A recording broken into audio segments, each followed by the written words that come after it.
What's good, YouTube? Welcome back. Today it is LazyDaze Tubby, and I'm back at it again on the LazyDaze channel doing some more history reaction for you guys. Today it is some more Kings and Generals content for you, and it is their series, The First Crusades, and we are about to finish it up with the last episode. As you can see, the last battle of the First Crusade. I forgot to check the pronunciation for this one, so we'll leave it on the last episode. Kings and Generals make amazing content and have told such a great story, such great details, and I have thoroughly enjoyed it. If you guys have enjoyed my reaction to this series and you are looking forward to more and you want to let me know which ones it is, you've got to comment down below, like the video, subscribe. If you haven't already, head over to Kings and Generals page. That link's down below, and we're going to jump straight into them. In our previous episode on the First Crusade, the holy city of Jerusalem fell spectacularly, with the Crusaders showcasing their cunning, military technology, bravery, and sheer brutality. Tens of thousands of people were brutally murdered, while the city was viciously ransacked. The siege was over, but now a new battle would be fought within the city's walls, as the final act in a popularity contest where candidates had to impress with their piety, holy relics, leadership, bravery, and intelligence. And now all of the work they put in would finally pay off in the greatest reward of all: who gets to rule Jerusalem. Oh, let's see. We're also on July 17th, as bodies still littered the streets, the Crusader Council convened and discussed urgent matters, such as how to dispose of all the corpses, where to house the soldiers and pilgrims, as well as how to prepare for the expected Egyptian retaliation. But the biggest agenda in the meeting was who to elect as the city's ruler. From the very start, this was what Raymond of Toulouse wanted more than anything else. But his lackluster performance in the siege, as well as his previous failed attempts, fake relics, and old age, put him in a bad position. Yeah, it just weren't for you, Raymond. You tried everything you could, but Godfrey of Bouillon had a much better claim, but the clergy continued to resist the idea that a layman could rule the city of God. Raymond of Aguilera recounts, "About this time a public assembly was held, for the leaders of the army were quarrelling with each other. There was dissatisfaction because Tancred had occupied Bethlehem and had placed his standard over the Church of the Nativity. An effort was also made to elect one of the princes king to have custody of the city. The bishops and clergy replied, 'You ought not to choose a king where the Lord suffered and was crowned.' But with the last patriarch, Simon, only recently deceased, they had no candidate of their own. 5 days later, a compromise was reached. Godfrey was chosen as the city's ruler, but styled as Advocatus Sancti Sepulchri, or Advocate of the Holy Sepulchre, a title meant to distinguish him more as a protector subordinate to the church. Raymond was furious and even refused to vacate the Tower of David, which lost him the little respect the rest of the Crusaders had for him.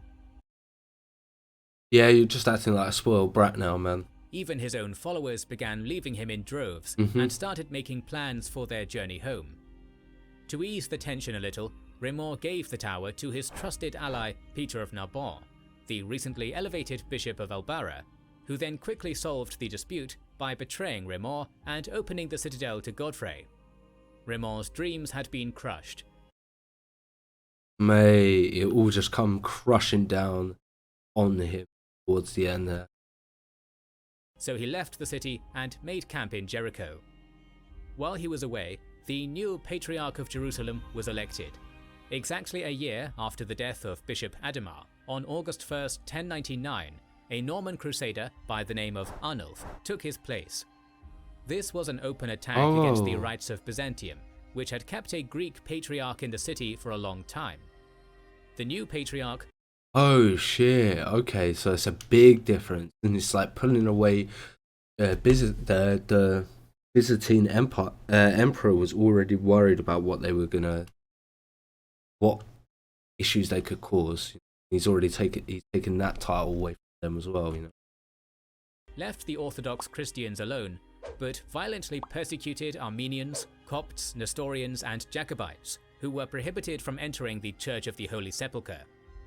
To strengthen his position, Arnulf then started a cult around a new holy relic, a battered silver and golden crucifix believed to contain a piece of the true cross. According to one source, the Patriarch tortured locals to discover its location. Wait, what? When we examine how fragile the cohesion of this expedition was in its later stages, it is easy to underestimate them at every turn, which is exactly what most of their opponents did, including the Fatimids. But Vizier Al-Afdal was not going to let this stand. Ever since 1094, he was the de facto ruler in Egypt, so he needed to maintain his legitimacy by dealing with the newcomers. Even before the city fell, a powerful force was assembled, and now it entered Palestine. History was now repeating itself, but this time the Franks decided to avoid the near disaster of Antioch and rode out to meet the incoming threat head-on. Originally, the Crusader force had more numbers than some countries, but now, out of the 150,000 people, if we count the People's Crusade, just over 10% remained. Wow. 15,000 It was left. Tancred who managed to capture a few of the Fatimid scouts while patrolling the coastline, who discovered that a large army was only days away. Raymond and Robert of Normandy, however, refused the call to arms, requesting more proof of the existence of said army. And so, with a combination of bravado and hubris, Godfrey marched out on August 9th with his forces supported only by Robert of Flanders. The soldiers left barefoot, accompanied by the Patriarch and the holy relic of the True Cross, in what must have looked like a pitiful sight. The next day, under the pressure of their men, both Raymond and Robert joined Godfrey and assembled with the rest at Ramleh. Meanwhile, Jerusalem was left ungarrisoned, with only Peter the Hermit and the clergy saying prayers, hoping for a Christian victory. Crazy. This all-out strategy once again meant that if they were to lose this battle, the city was guaranteed to fall, making the entire journey pointless. With all the leaders together again, the morale of the army was lifted, and on the 11th of August, 1,200 knights and 9,000 footmen made their way towards Ascalon. Late in the day, they captured another group of Egyptian spies, who revealed the size of the Fatimid army: 20,000 Muslims, with a core of heavy cavalry, incorporating Bedouins, Berbers, and fearsome Ethiopians, wielding giant flails, able to kill a man and his horse in a single blow, were camped just outside of Ascalon, and were going to push for the city the very next day. Hey? Godfrey realized he was outnumbered, so he relied on the element of surprise. After a short, nearly sleepless night a few miles north of the port, the Crusaders moved south before dawn on the 12th of August, with Raymond on the right, Godfrey on the left, and the two Roberts and Tancred in the center. The camp was not too difficult to locate on account of the massive herds of oxen, sheep, goats, and camels, and once in sight, the Crusaders made their move. The three groups charged at a moderate pace, catching the Muslims completely by surprise. Al-Afdal prioritized mobility and failed to set up a perimeter or send out scouts, so most of his troops were still sleeping in their tents. Oh no. Robert of Normandy headed directly towards the camp, capturing the vizier's personal coat of arms and most of his possessions. Galloping alongside the coastline, Raymond pushed many Fatimids into the sea, drowning them, while others rushed towards Ascalon, only to be crushed to death in the choke point formed at the gates. That initial shock totally broke the Egyptians, and what could have been an epic battle was nothing more than a rout. It was just over so quick. Nighttime raid, no one was expecting it. Just what's next? What's the next objective? One eyewitness recalled, "In their great fright, the Fatimids climbed and hid in trees, only to plunge from boughs like falling birds when our men pierced them with arrows and killed them with lances.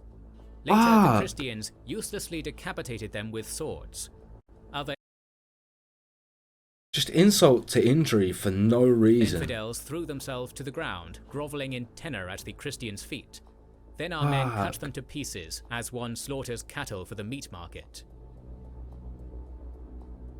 Al-Afdal managed to escape into Ascalon and then sail back to Egypt, disappointed in how easy it was for the Crusaders to destroy his army. Not only that, but they captured a wide array of treasures from his camp.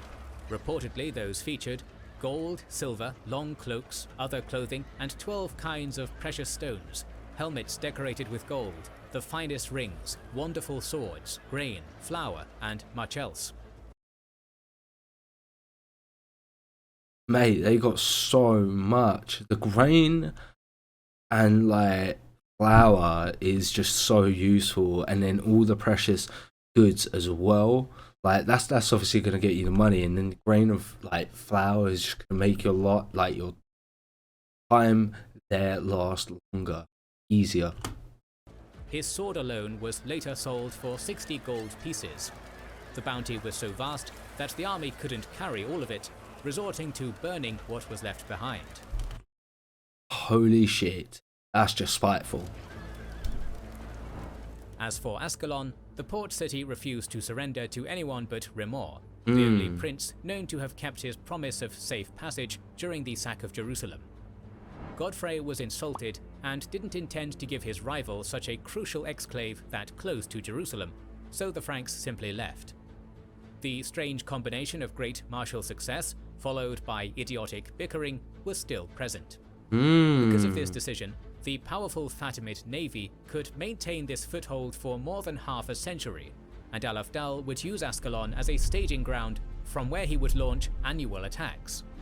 Regardless, the mission What fools for not taking that port over? What actual fools? was complete, and the few survivors were some of the luckiest and toughest people in history, with an adventurous and miraculous story so colourful that it could rival that of Alexander. As summer passed, many of them were ready to tell that story back home, and in September of 1099, Robert of Normandy and Robert of Flanders, along with the majority of the Crusaders, sailed away. Remor lingered, and Godfrey was left with just 300 knights to hold Jerusalem. Okay. News of Jerusalem spread, but Pope Urban II died in Rome on the 29th of July, just 2 weeks before the news of his success could reach him. For the mighty warriors who returned, their treasures were almost entirely spent by the time they returned home. They were exhausted, sick. What do you mean? As if they've like nearly spent all their spoils of war already. That's insane. And broke, but revered as heroes by anyone who crossed them. Robert of Flanders, now known as the Jerusalemite, returned to find his homeland in a desperate state. While he was away, Emperor Henry IV had attempted to seize it. He then pushed him back twice. Another war was waged against Normandy, which he also won, and then in 1111, Robert fell from his horse in battle. The Crusader was trampled to death, but his reputation as a pious and victorious servant of Christ inspired many future Crusaders. Okay. A man who met the Byzantine Emperor, fought the Sultan of Rome, Vizier of the Fatimids, rescued Jerusalem, defeated the Holy Roman Emperor and English King. It is no wonder that Flanders, which was one of the most highly populated regions in Europe, went on to become one of the biggest contributors to the Crusades. Either by land or sea, recruits from this region were present in nearly every crusade that would follow. Oh shit, like there was a sort of nation pride for them to go to crusade. That's an interesting note to take on for future crusade reactions. As for Robert of Normandy, his fate was considerably worse. To leave for the crusade, he temporarily sold Normandy's rights to his brother. To buy it back, he had to resort to marrying a young bride, but by this point, his brother Henri had taken the crown of England for himself, sparking a war.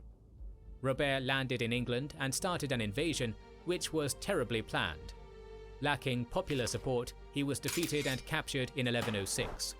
He would spend the next 28 years being moved from one prison to another, including the Tower of London, until his death in 1134.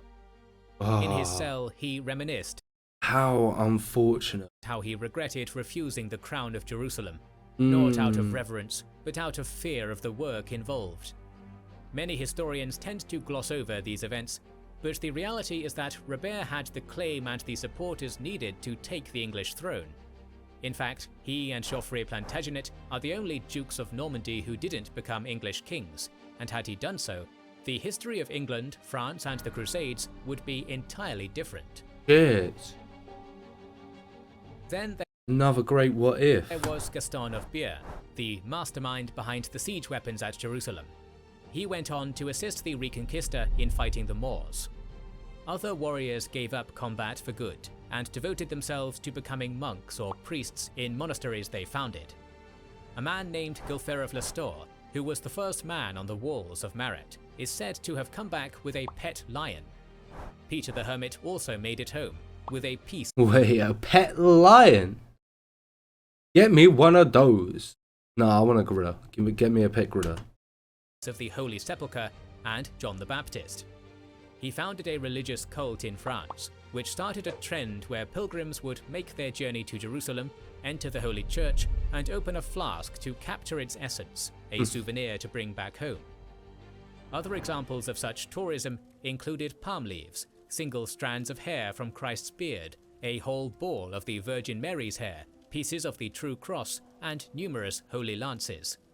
This would set the trend, and modern archaeologists have found thousands of these flasks meant to contain holy water or oil called ampullae.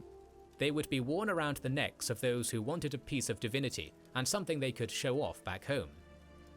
The reverence and stories that came out of the First Crusade spawned the Christian version of the Hajj.